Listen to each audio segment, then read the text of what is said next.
Bunny hop tailwhips took me a little while. Honestly, it wasn't a trick I was actually interested in doing for a long time, and then I learned it on a fly out, and I became addicted to it. I was like, yeah, this is a great feeling trick. Yeah, I learned tailwhips fly out of a box jump lip too. I feel like that's the best way to do it, is learn off a fly out and then get the technique down, however, and then do the same exact thing when you do it bunny hop. Easiest way to learn them, I'd say, is in bank hips. Like, try to do them downside because it helps you stay over your bars more. Whatever side you kick it, with that same leg, keep it hanging over so it can get over the bike.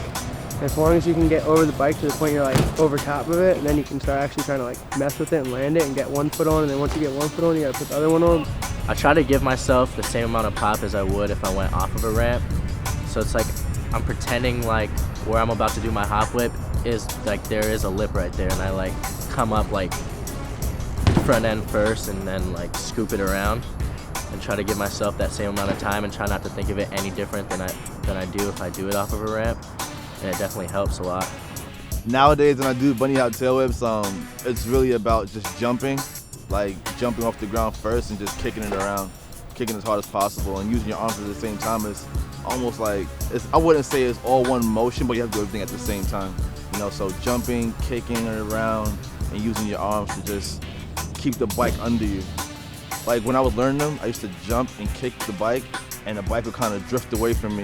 And it's super hard to land when the bike drifts away from you, whether it drifts to the left or the right. So like nowadays when I jump, I try to jump and kick it and use my arms to keep the bike right below my feet.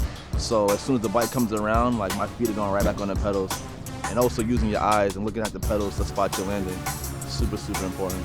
I use everything I have when I do tailwhips. I use my legs, my arms, everything to get it around. Like, you know, I don't have time like I'm going off a box jump to float it and make it look a certain way.